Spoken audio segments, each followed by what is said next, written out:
แล้วก็ตังเมืองฝางก็อยู่ที่เก่าแม่เจ็มก็อยู่ที่เก่าฟังชั่วโมงที่2กันต่อไปเกมปอนไวเนอร์เดี๋ยวตุลุงวานนี่ให้หน่อยนึงก่อนอันจะมีกระโทรศัพท์กันนะเหมาะ เอากำบักเก่ากำโบราณมาวาดก่อนเนาะศรัทธาญาติโยมทั้งหลายกำบักเก่ากำโบราณวันนี้มันออกได้ทำศรัทธาญาติโยมจะวัดตุลุงแต่งเอานะกำบักเก่ากำโบราณบ้านเมืองเปิ้นถึงวาโน่เนาะธรรมะของพระพุทธเจ้านี่มี 84,000 ปั้นพระธรรมขันธ์กันดูเนาะกรรมบาเก่าโบราณก่อนนักปราชญ์บัณฑิตเปิ้นแต่งไว้ก็มีมันเป็นกรรมกินใจอย่างว่าบอดี้โลบตีแล้วก็โลบคันนาเตนาเนี่ยนะศรัทธาญาติโยมเนาะโลบตีโลบหุนโลบสิ่งที่มันเป็นสาธารณประโยชน์เนาะบางทีนี่โลบแล้วตีป่าเฮวป่าจ้าปุ่นนะ ป่าดีเนอะศรัทธาเนอะโลบคันนานี่ก็คือว่าแจงคันนางเขาออกไปติ๊กๆเขาเปิ้นก็ขยายไปติ๊กๆเยอะกันเนาะเป็นบอดี้โลบตีแล้วก็คันนาบอดี้โลบกาจังบอดี้โลบกาจังกายย่อยนี่นะก็กาจังก็คือตาจังเนี่ยนะจังกิโลเนี่ยเนาะบอดี้โลบกาจังบอดี้เป็นนางกาโหขึ้นไดเหมือนกับสุมาเนี่ยสุนัขะหมาเนี่ยมันชอบนอนอยู่โหขึ้นไดแต่เดี๋ยวหมาที่เขาเล็กนะว่าลุนไดหมามันเนี่ยมาสอบนอนอยู่ที่โหขึ้นไดนั่นเดี๋ยวที่กุมขึ้นไดมองก้านี่บอดี้จ๋าไข่กำกายหยาบ บอดี้จ๋าไข่กำกายหยาบคือกำปากกายหยาบเนี่ยมันกำหยาบจ้ากายแข็งจ๋าบุบตีบันเตงตันก็ดีเนาะกำหยาบจ้ากายแข็งนี่นะก็บอดี้มากาวบอดี้สอหาบาปใส่โตเนี่ยสอหาบาปใส่โตมันมีดอกสะดาสำเร็จก็โจกันไปลักก็งัดตู่บริจาคก็ลักผัดเจ้าก็ลักอันนั้นไปขายก็หาบาปใส่โตหาบาปใส่โตเก่าสำเร็จเฮาดีแต่เปิ้นจักเปิ้นจูงไปเลยติดลางแหเด้อเปิ้น อย่างว่าเฮาหลิ่นไฮโลเนาะเฮาหลิ่นพายเฮาไปจุกพอโดนมนาสถาก็ไปแวที่ตุ่มหลุมไหมนะโหเฮาจะลิ่นโดนนะพอบ่ได้เอ็มได้นะเปิ้นโหไปหมดอะบอดี้เอาผาตอยผัดตองผัดตอยผาโหยนะไปปุกโหแล้วก็เจ็ดหน้านี่ผาโหนี่เดี๋ยวนี้เปิ้นไข่ใจกันก่อนนี่โตไปเลี้ยงควายนะตัวลุงไปเลี้ยงควายนี่เอาตองนี่ตองกุยแห้งนี่มาห่อเข่าเอาห่อข้าวสุกเฮานี่กะได้ปลาทูไอ้โตนี่ก็เหมือนกันว่าปลาทูนี่เฮาก็ภาษาหลอนเลี้ยงควายนะไอ้หน้าน้อย ไข่ตุ่มบองก้านี่เอาห่อเข่าไปนะเอามัดปอมติดเอวเอามัดผ่าโหนี่มัดปอมติดเอวไปแล้วก็บอดี้ก้ายาปิดยำแล้วของพิษทำน้อยใหญ่นี่ก้าปิดยำของพิษทำน้อยใหญ่ต่างๆนานาเนาะบอดี้ไล่และด่าคุณเฒ่านู้ไปดีด่าเพิ่นคุณเฒ่าคุณแก่เขานะเดี๋ยวเพิ่นอยู่กับบ้านกับจองนี่บอดี้ด่าคุณเฒ่า บอดี้เตือนคุณใบอันเจ้าน่ะเนาะบอดี้เตือนคุณใบบอดี้ปืดขอนหาจักเข็บบอดี้ปืดขอนไม่หาจักเข็บอย่าว่าปืดขอนหาจักเข็บก็เฮาปืดขอนมาดึงหันน่ะนะมันจะจักเข็บก็มีอย่างอื่นน่ะนะมันอาศัยอยู่ปื้นขอนน่ะปืดขอนหาจักเข็บกายน่ะอย่างว่าคุณบักเก่าเนี่ยมันอู่กันเนี่ยเดี๋ยวมันพิษกันเนาะ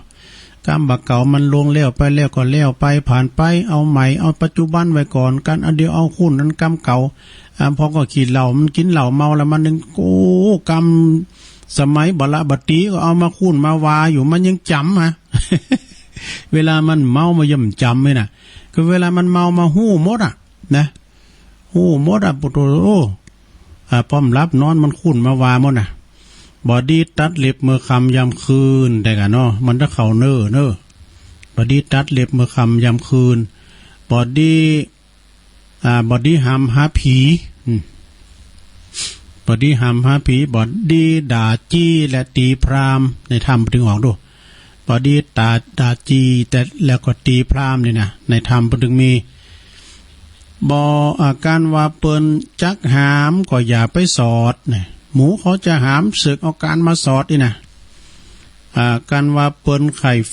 กันว่าเปิ้นบ่ฟังก็จะไปนะกันเปิ้นฟังก็ไม่ต้องอ้วนะการเฮาบ่ฮู้ก็คือถามนี่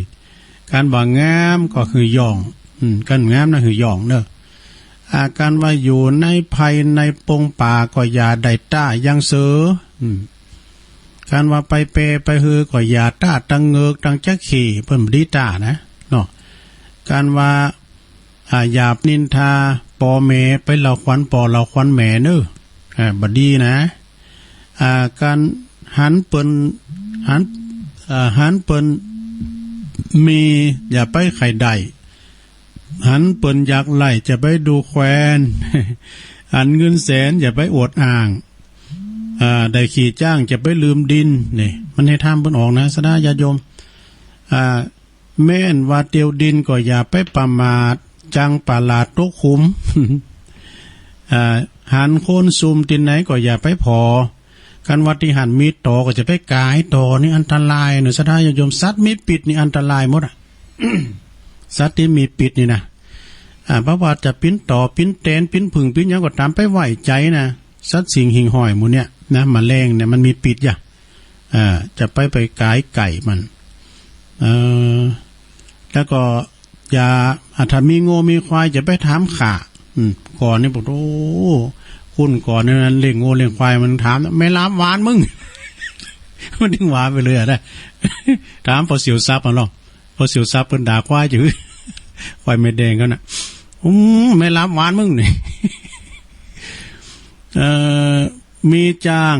มาอย่าได้ถามฟันเนี่ยมีจ้างมีมาอย่าไปถามฟันเนอะโพเมกันหือหู้อู่กันหวนมวนอย่าไปอู่หวนจ้าหานจะไปอู่ปากแข็งจะไปอันอู่กันหือพิยาวาจาอู่กันมนอู่กันลงส่งกันป้อเนาะอย่างทำตีเปิ้นตีนเจ้าเนี่ยกะเนาะทำตีเปิ้นนั้น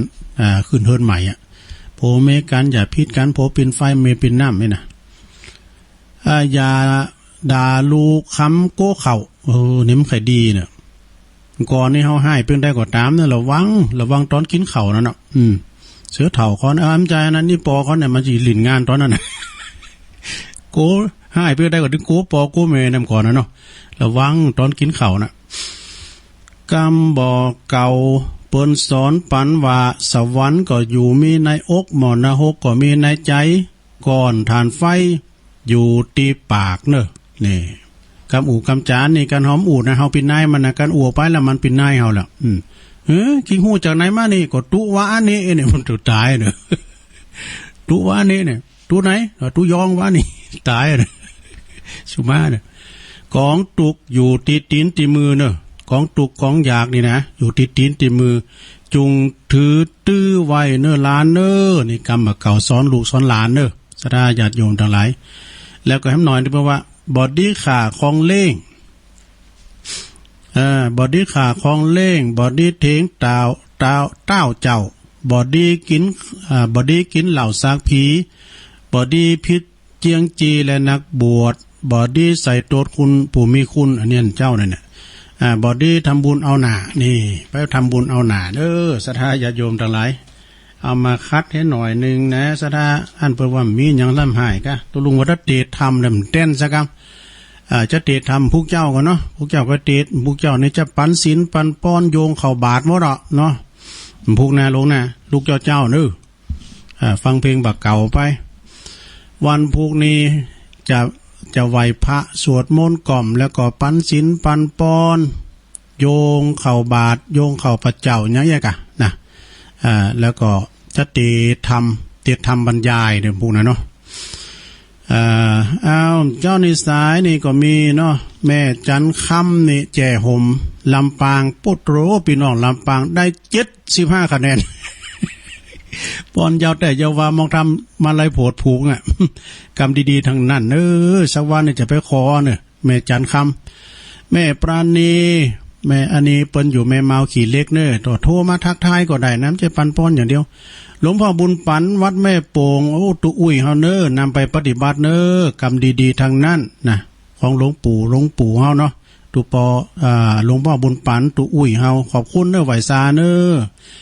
ป่อบุญทำใจกาดหมูเปิงก่อนเน็ตนะแกเน้อตุเจ้าเก่าแม่สมพัดแม่ย่อยสันทรายก็ฟังเปิ้นปันป้อนก็โมนดีโยมพิสมัยแม่ลิมนี่อันนี้ก็ถ้าโทรมาคือกำลังใจโยมบุญมาอวยพรปีใหม่โอ้น้องหอยใหม่น้องหอยก็เน็ตนะแกเนอะแล้วก็แม่อวนสันขวางเปิ้นปั่นโมแล้วนี่แม่ปั่นก็ได้เป็นอย่างอันนะโอนเนอร์ผู้ก็โทรมาแถมนะลงโอนแม่ทอนหางดงอันนี้ก็ปดโต้นเน็ตเนอร์ปนปันปอนนะแม่อามอนทาดอยครั่งพอตัวฟังเปิ้นก็ม่วนดีตัวลุงอีนะ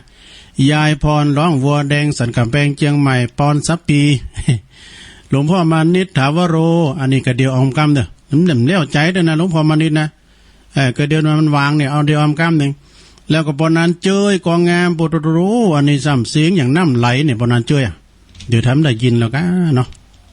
อันนี้อนุสรณ์ครูบาปนเนี่ยเอาละจะเปิดสายแล้วโยมเนาะ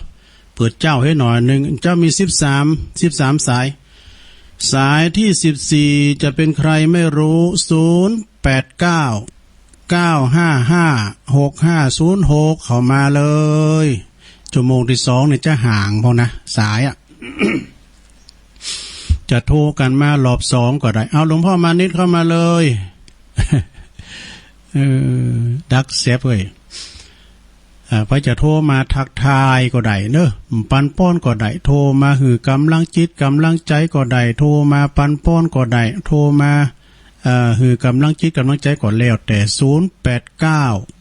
0899556506ตามแต่เจตนาจะโทรมาจะได้ก็ได้เจริญปอนสวัสดีเจ้าทุลุงเจริญปอนแม่คำบ้านบ่ตรงไหนแม่เสาใช้ประการเจ้าโอ้แม่เสาใช้ประการเอาเลย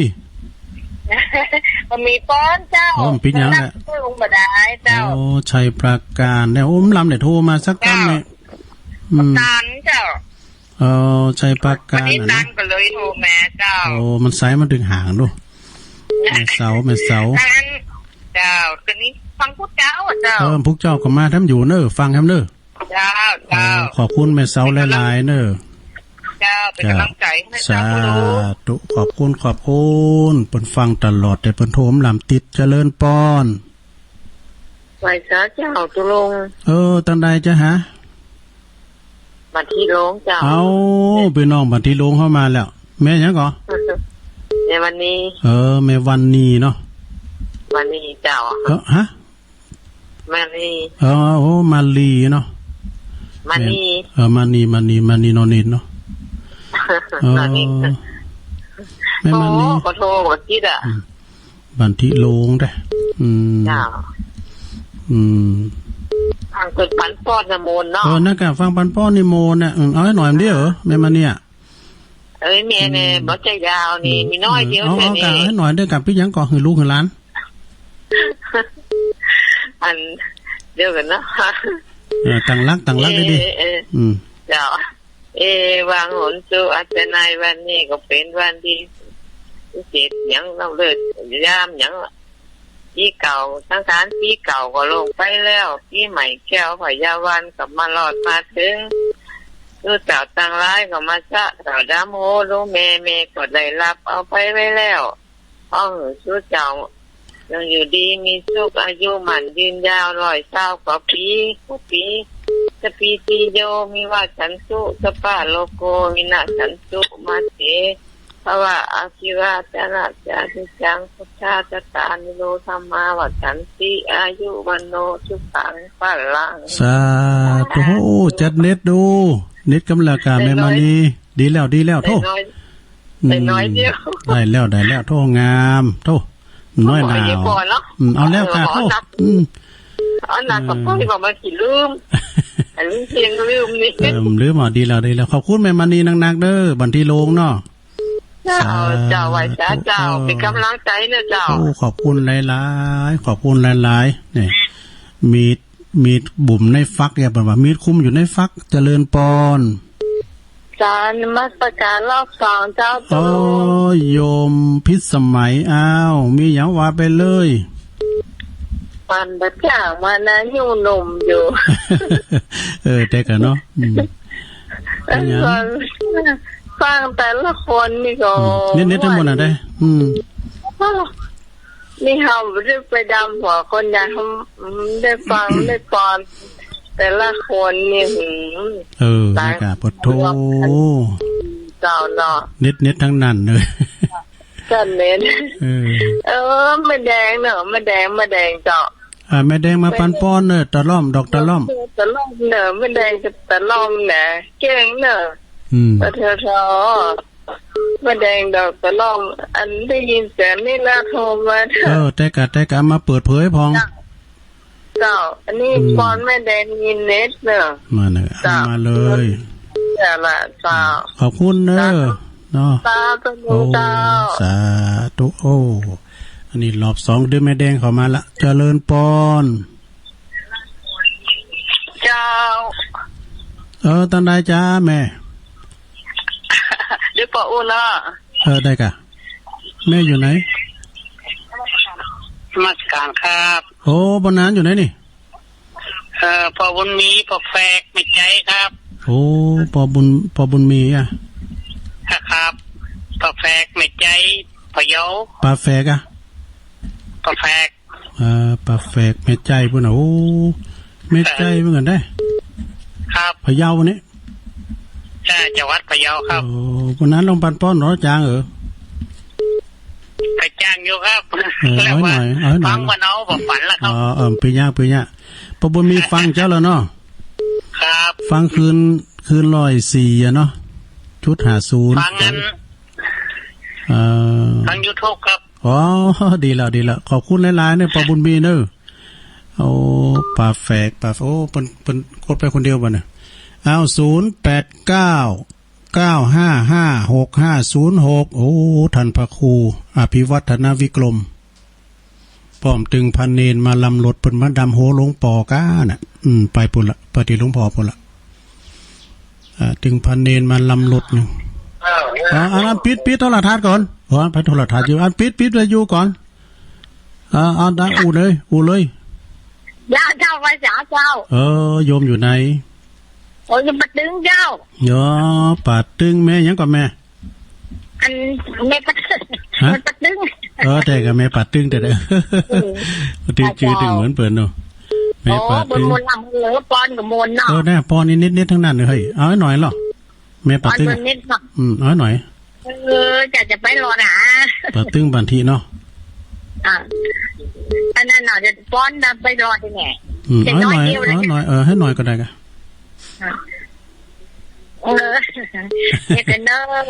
ตั้งใจคืดพอเนาะคืดพอตัวลุงนี่เป็นซ้อนะวันนี้ก็เป็นวันดีวันเฉลี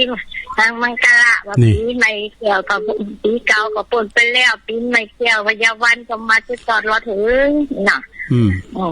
เดินมาจะปีติโยมินาชันตุจะปะลูกโกมินาชันตุ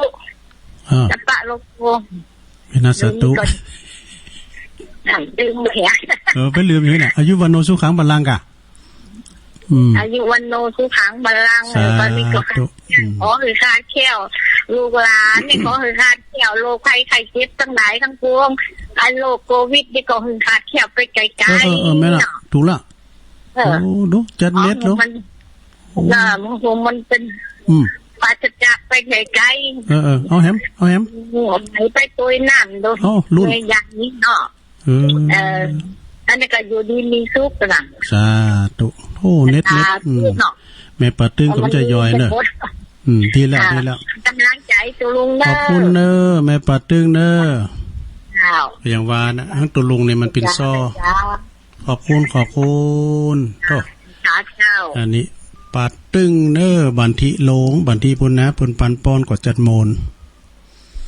เอาเข้ามาแต้มโถเวลาทั้งกึ่งชั่วโมงนึงกันเนอะเข้ามาหลวงพ่อมานิด0899556506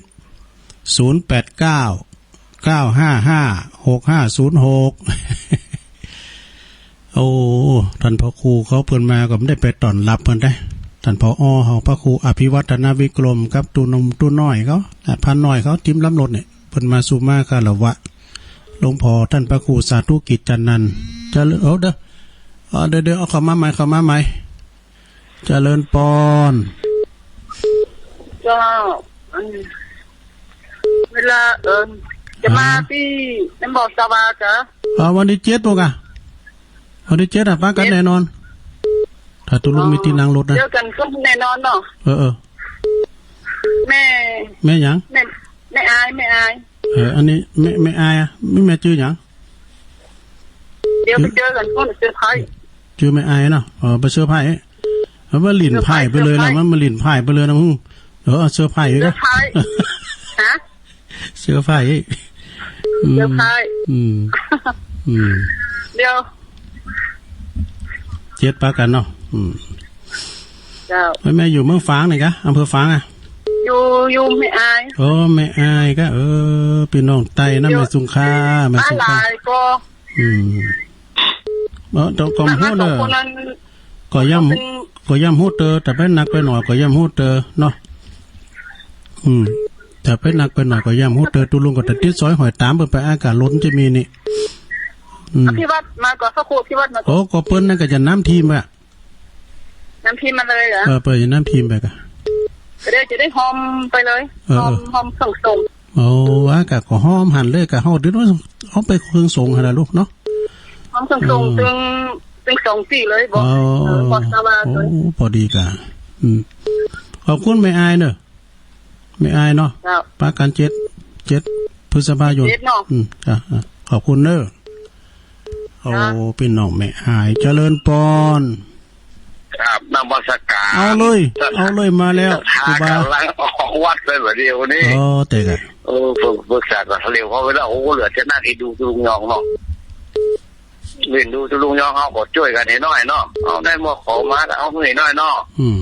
ปอนปีใหม่จะได้มันนะทุกเจ้าก็ทุกเจ้าเก่าเนาะปอนปีใหม่เนอะวังโหตุดีและอัจในวันนี้ก็หากเป็นวันดีเป็นวันฉลีอันประเสริฐเลิศกว่าวันทั้งหลายอันปีเก่าก็ลงป่นไปแล้วอันปีใหม่แก้วก็มาตันพญาวันก็มาลุดอดจอดถึงบัดนี้เจ้าศรัทธาผู้ค้าทั้งหลายตึงยิงตึงใจตึงเท่าก็ได้มาขอพรตัวเจ้าพวกเป็นพรประเสริฐเลิศก็พรดีๆทั้งหลายก็ขอคือศรัทธาทั้งหลายได้ตั้งอกตั้งใจปฏิบัติธรรมะฟังธรรมะทุกเจ้าทุกเย็นจากตุลุงยองแต่ท่านว่าคุณเจ้าตนอื่นๆที่ได้ปฏิบัติอยู่ในศีลกินในธรรมเมื่อ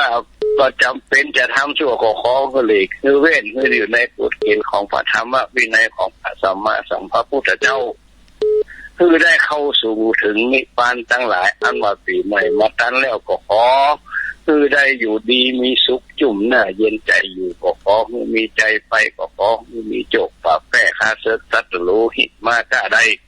เคาะตั้งเหนืออย่าได้มาใกล้เคาะตั้งใจอย่าได้มากายเฮืออยู่ดีสบายอันนี้มีค่าแจ้งเจ้าได้ร้อยสาวกบเขานั่นจุ่งจักมีโดยสลีสมปานอันแก่กาที่สถานทั้งหลายได้สลงปกไปมาตั้งแต่ตลอดปีตลอดยามตลอดวันตลอดเดือนก็ขอผู้บุญทั้งหลายจุงได้มาปกปักรักษาเจ้าศรัทธาจุคู่จุคนที่รับฟังสถานีตึ้งขึ้น104.5และสถานี96พระธาตุเจ้าดูสุเทพวันพรุ่งนี้ปาตุลุงยองตอนเจ้าพรของตัวเจ้ามานิดก็มีแต่อีสัพปิจิโยวิวัสันตุสัพพะโลโกวินัสสันตุมาเตภวะตวันตรายโยสุขีติกาโยโกภวะอภิวาทนาสีริสานิจังวุฒะปัจจานิโนจัตตาโลธรรมาวะทันติอายุวันโนสุขังปะลาสาธุเน็ตหลวงพ่อมานิดเนอต้องเน็ตสายบุญเขาเจริญปอนสาธุผู้เจ้าอยู่ดีมีสุขเนาะอยู่ดีมีสุขอ่ะแม่อยู่ไหนแม่นางโอนเจ้าแม่นางโอนกำลังจะตักตายเนี่ยเจ้าจะคว้าละจะสบายใจดีเนาะล่องกองเข่าเนาะเจ้าไม่ใช่เจ้าเดี๋ยวต้องกองเข่าขอบคุณแม่นางโอนหนักๆเนอะเจริญปอนเจ้าไว้สาเจ้ามาล้อมแล้วนะเจ้าแม่ปานนี้เอาเลย ใช่สีดันสีโทรทัศน์อะไรยัง มันขี้กังนะตุลุงนะเนี่ย สีโทรทัศน์อะไรยัง ฟังที่หัวนะฟังที่หัวนะก็ว่าฟังที่หัวไปว่าฟังที่หูดัง มันขี้กังนะ อันนี้ยังอ่ะตุลุงบอกท่านชายบอกให้สายยันตุลุงได้บ้างได้ค่ะ ก็อ้ากะ เมื่อเจ้ามันก่อนหวานนะบอกเมื่อเจ้าถึงมาคืนนี่นะมันถึงบ้างแม่น่ะเจ้าอันเจ้าก็ขอให้งานคือตุลุงย่างรักษาสุขภาพคือสุขภาพร่างกายแข็งแรงเลยโอ้ขอบคุณงานรักษาควบเข้าภาษานะเจ้าโอ้ขอบคุณแม่ปานีหลายๆแต่เจ้าอย่างคนบ้านนะกะคนเราถ้าจะงามก็งามอันงามถ้าจะงามไม่ใช่งามที่ใบหน้าอย่างงามที่จิตติดใจเนาะสวยๆวาจาแค่ตาหวานถ้าจะรวยสินทานแค่บ้านโตโอ้เน็ตเน็ตละเหมือนกันเด้อมาแจ้งเน็ตมันจะเน็ตมาเจ้าพอดีแล้วปอนขอบคุณเด้อแม่ปราณีเด้อโอ้ตั้งปุนโอตั้งอันบกก้างกาตั้งสันนะเมงกาสันทรายกาไปตั้งปุนนะเก้าสเลมกาไปตั้งแม่คือก็โทรมาฮับได้อยู่กาเนาะฮับสด104ได้อยู่กาเนาะโทรมาพองเด้อดูท่านพระครูอภิวัฒนวิกรมครับลูกศิษย์ลุงหาพเนนกำลังจะลุ่งดอยปละเน้อเปิดมาคารวะหลวงป่อพระครูสาธุกิจจันนันได้ไปตอนรับได้ไปไหวไปสาเปิดตุลุงกับโนกะวิทยุต้องออกไปมันได้เจริญปอนไม่แต่เจ้าตุลุงสามเจ้าไม่เกี่ยวมาแล้วเจ้าไม่เขียวอ่ะไม่เกี่ยวสามใจอ๋อแม่เสียวเนาะเจ้าติดใจอันตุลุงมานี่อวยพรเขาเป็นลูกสาวได้เป็นคุณนายลูกชายได้เป็นคุณหลวงนะชอบอันนั้นน่ะแม่น่ะแม่ได้3 เจ้าก็จ้างเหรออายุวันโนทุกครั้งพลังอันนั้นก็เขาตุลุงอยู่กับกู่หมู่แฟนทำเมินนะเจ้าอันนั้นก็คะแนนมีคุณฟังไฮโดตั้งแต่เจ้ามาบัดตันโทรมาเติมปิ้นยังปิ้นกันเองเลยปิ้นกันเองเจ้ามันก็ม่วนดีรู้มีหลากหลายเนาะแม่น่ะอย่างนั้นมันม่วนดีชอบปอนนะก้อนไผปอนไผก่อนชอบฟังดีว่ามันมีหลากหลายบ้านหลายจองที่แต่ละภาษานาเดียนตะกวนเวทอย่างนั้นว่านะแม่น่ะม่วนดีเนาะนะต่างกันต่างเจ้ามันก่อนนานาจิตตังเนาะหลายความคิดเนาะโมนกันไปม่วนกันไปมันต้องเครียดมันเนาะจะชอบของลุงมานิดนั่นเด้อนานาโตหลวงพ่อมานิดจากป่ามาแดนได้78คะแนนได้78คะแนนดู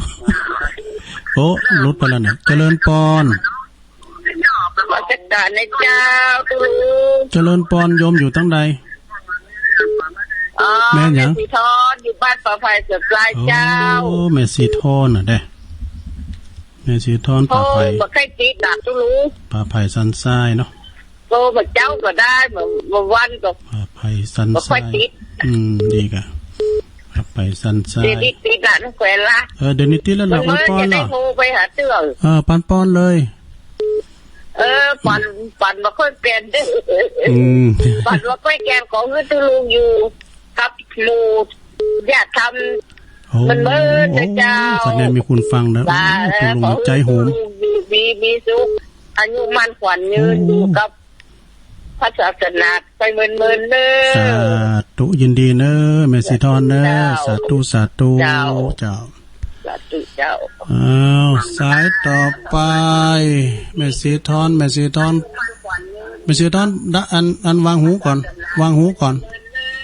กระดังกึกดึกแล้วแม่สีทอนอันมันกดบ่ลุงอ่ะเขาไม่ฟังเราเลยอันแม่สีทอนไปได้เข่าสายตื่นได้เข่าไม่ใช่ร้อนอันกดลุงละเจริญปอนเอาเลยปากเลยอูเลยติดแล้วฮัลโหลติดแล้วเหรอเข้ามาใหม่เนี่ยเป็นกดคนเดียวบ่เนี่ยเข้ามาเจริญปอนภาษาเจ้าคุณลุงรอพรลานนา แม่บุญพินเนาะเอาไว้หน่อยเหรอเอาไว้หน่อยเหรอแม่บุญพินเอาไว้หน่อยเหรอจะไปเครียดเนอะถ้าเครียดมาแล้วโรคภัยไข้เจ็บมาเนอะโอ้ได้กับไปขีดมาชื่อน่ะโอ้ดูเจ้ายังขีดแต่วิทย์ลุงเสาวันเสื้อผ้าอันใดมันกัดเอามาเจมันแก้มนี้มันยกแหวมันเป็นจะแย่อันรู้อันเครียดเนี่ยอย่างอ๋อเครียดไอ้ยังเครียดได้กระหนูก้มได้มันกัดจะรู้ว่ามันอะไรอย่างนี้แม่น่ะเป็นกำลังใจกันเนอะไม่ได้เปิดโทรทัศน์นะลุงโทรทัศน์ติดตามวิทยุนี่เนอะอากาเป็นกำลังใจทุกคนเนอะอยู่ดีๆทุกเนอะร้อยสาวของข้าวอาจารย์เนอะอายุมันกว่ายืนเนอะสู้ใจต้องสู้ลื่นหน้าทุกเจ้ามันเนี่ยก็มีเงินหมื่นลื่นหน้าทุกเจ้าทำเป็นจะค่อยกันต้องโดยที่ทำกันนักทุกกันมีเงินเหมือนไปลืนหนาตุเจ้ากันมีไก่กินเหล้าจะไปลืนเจ้าลืนนายไม่ได้จะไปว่าเที่ยวกรรมจะเข้าติดตาเขานะแม่คิดจะเป็นได้อย่าเป็นว่าแม่เนาะเด็กกำลังใจนะจ้าโอ้ขอบคุณแม่บุญพินอันนี้เปิ้นเป็นดาวประจำในคืนเฮาแต่อันนี่นะฟังกูรายการหอมกูรายการเด้อนี่นะ0899556506ดูขาด20นาทีกันนะช่วยกันเด้อช่วยกันบริหารเวลาเด้อมาเข้ามาแถมกำลังได้26สายนี่วันนี้เปิดโอกาสติ้มตีนะปันป้อนปีใหม่หรือตักทายธรรมดาก็ได้เนาะเข้ามาวันพุธนี้ก็จะเอาทำมาเล่ามาเตดน้ำเตดทำบรรยายณบัดนี้เนาะแล้วก็จะได้ปันศีลปันป้อนโยงเข้าบาทแล้วก็เอาสาระอย่างต่างๆมามาจ้ากันเจ้ามันลงนี่นะซะท่าเจริญปอนไหว้ขาครับลุงอันนี้อยู่ทั้งใดจ๊ะปนนั้นอยู่ผู้ค้าสักกาแฟอ่ะปนนั้นอยู่ผู้ค้าเนาะครับผม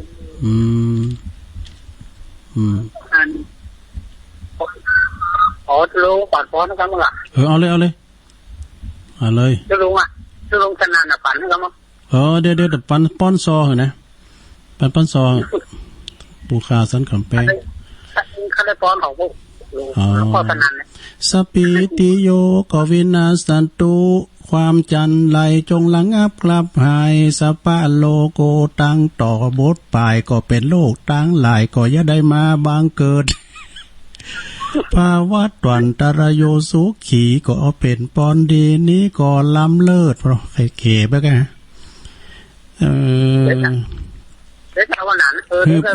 คือเพราะนั้นผู้ค้าอยู่ดีมีสุขอีกก่อนแล้วกันเนาะตลอดปีใหม่มีสุขภาพพลานามัยสมบูรณ์แข็งแรงหนาแดงแสงเหอกินข้าวลามกินน้ำลงอยู่ก้ำจูปูจาศาสนาไปใจเน้อมันกินมันต้านฟังน้ำฟังทำไปเลยเน้อบนานเน้ออยู่ดีสบายคุณฮะมาดูลุงเน้อนั่นก็อายุวันโนสุขังพลังเน้อสาธุป้อนนานพันรอยย่ำโทมาของเนาะป้อนนานพันนี่เป็นปิ้นปอจานเก่าหรอป้อนนั้นเดชเขาทำนะลืมกันบ้างละกาป้อนนั้นเดชเขาบุญตั้งสันกำแป้งเหมือนกันเนาะพี่น้องโบกก้างคุณยองเหมือนกันโอ้โทรมาปองเด้อจะถึงเหรอฮะคนล่ำเหมือนกันเนาะล่ำปงดอนเหมือนกันนี่ส่วน104นี่นะแม่แจมรอต่อเรือย่ำโทรมาพ้องแม่แจมเจริญปอนลุงโทรบัดทันโอ้ยพ่อนานพันไงครับผมเอาแล้วพ่อนานพันพ่อจานมาแล้วเอาเลยเวียนตาเอา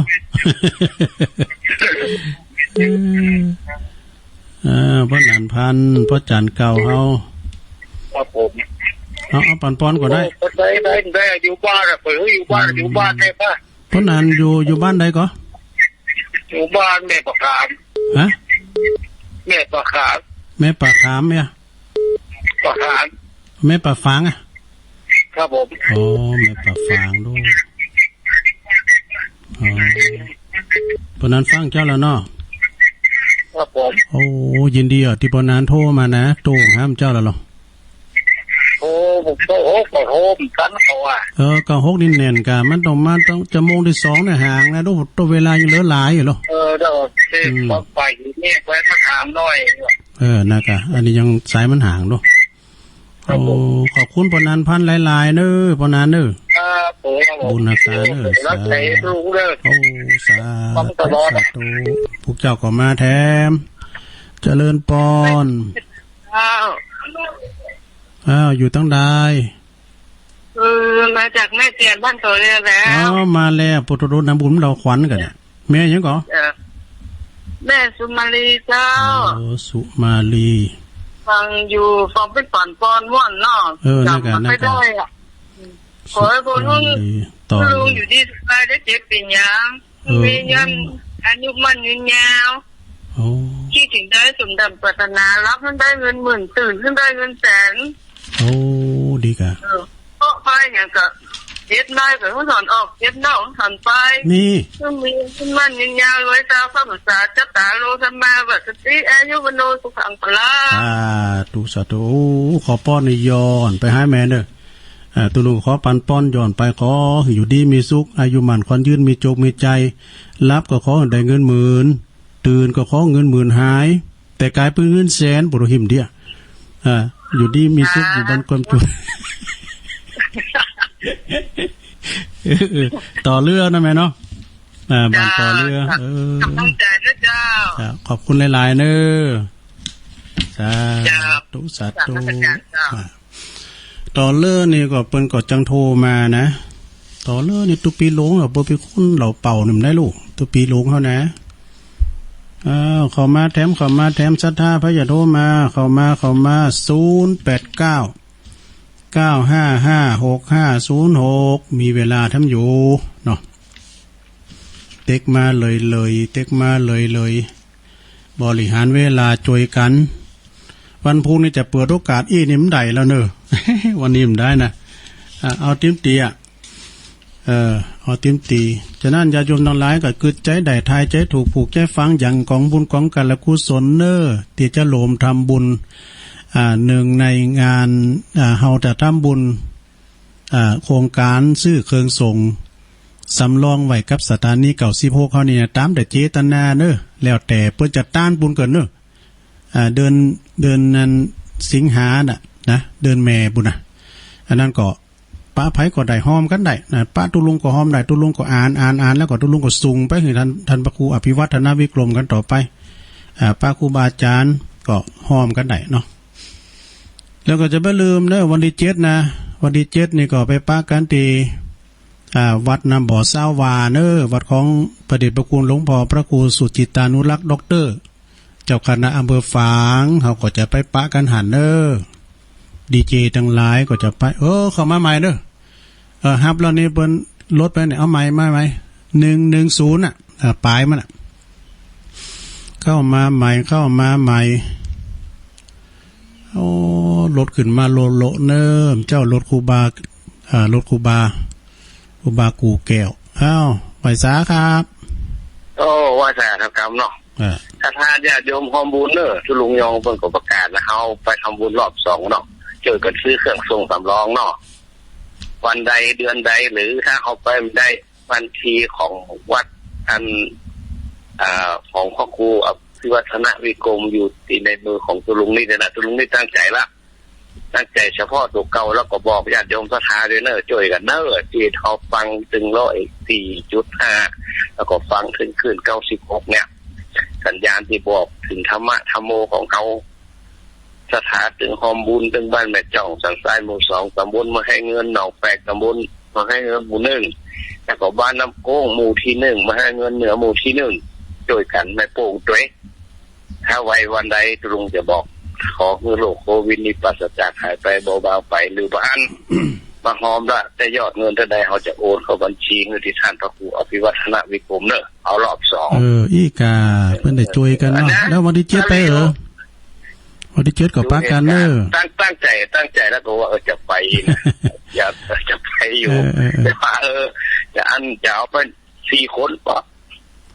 คนขับรถตู้เจ้าคนนั้นตัวเก่ามันไปเด้อเนาะ ก็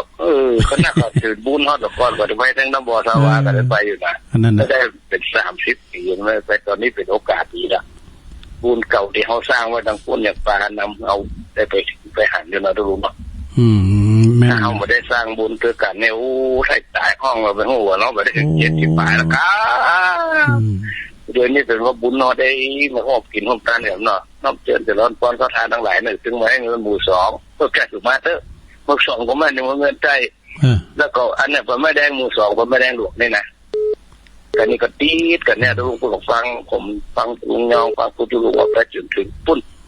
บ้านปัดตึงโคทองปัดตึงน้อยห้องปัดตึงน้อยวัดชัยประดิษฐ์นั่นแหละถ้าผมไปดอยสักเกตมันจะเกิดแล้วทุกวันนี้ลงหันแล้วนิมนต์กินน้ำมันขันน้ำมาก่อนเลยจ้ะอาสาฬหเนี่ยโยมเด็กฟังวิทยุเนอะถ้าจะลุงไปวันใดช่วยกันเนาะช่วยกันเจอกันโอนเข้าบัญชีง่ายโควิดถึงบัญชีขออนุโมทนาบุญลงแล้วสาธุลุงยองติมอกติมใจกันหลวงพ่อมานิดวันแล้วก็เป็นแล้วเนาะอ้าวเจริญปอนนมัสการครับน้องกบเปิ้นน้องเบลเนอะครับโอ้น้องกบเปิ้นน้องเบลมาแล้วบอกว่าจัดเมื่อวานครับเปิ้นนกก็ไปห้องเพลง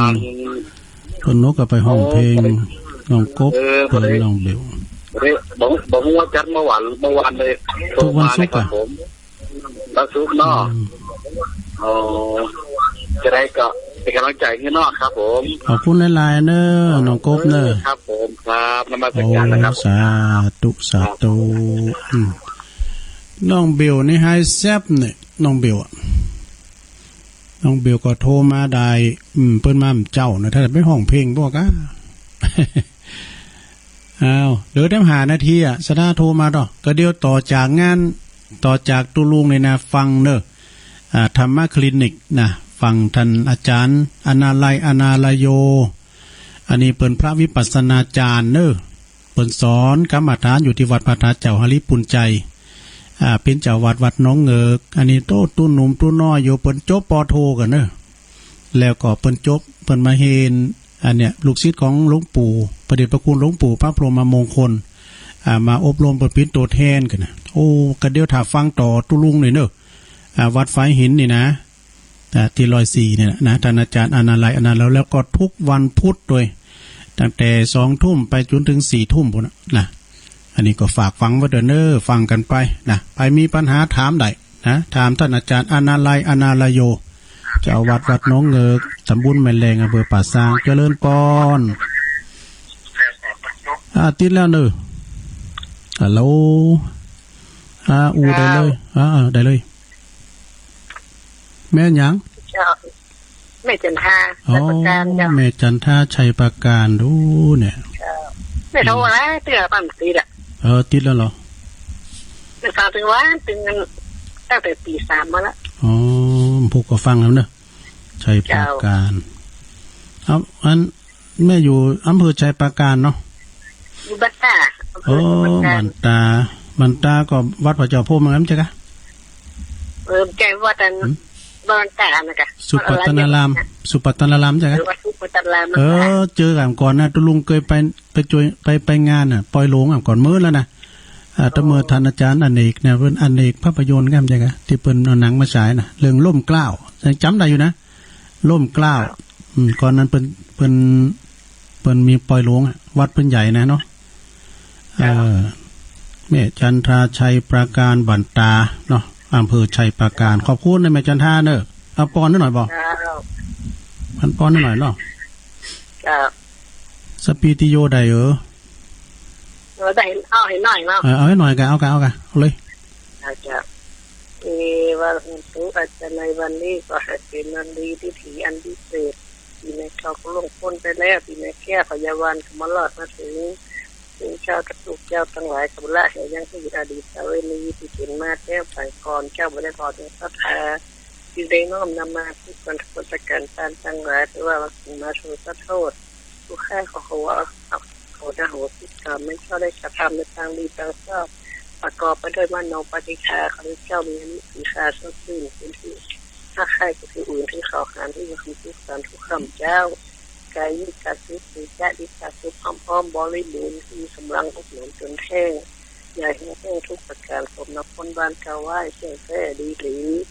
สัพพีติโยวิวัสันตุสัพพะโลโกวินาสันตุมาเปตวะสันตลายโยติสีดีขายุโกภวะอภิวาทานสีสลิจังชาปัจจยิโนจัปโลธรรมะวะตังสีอายุโนสุขังพลังสาธุโทโทโรเจ็ดเน็ตเนี่ยไปจันท่าบตูมีดคุมในฟักได้กันเนี่ยดีแล้วขอบคุณเนอะเจ็ดเน็ตเนี่ยสาธุเนอะตัวลุงขออนุญาตยกหูกันเนอะสถานเนี่ยโหเดี๋ยวจะหลายแต่32สายหรออ้อมเจ้ามาก็มีแม่เสาชัยปาการโทรมาแล้วก็มีแม่มานีแม่มานีบันทีหลงปันป้อนเจนเนตแม่มานีโยมพิสมัยแม่ลิมนี่พวกนี่ถ้าฟังบนเนอร์พวกนี้ก็เปิ้นจะมีรายการคือเปิ้น2 ทุ่มถึง4 ทุ่มถึงเตียงคืนบ่กันเนาะ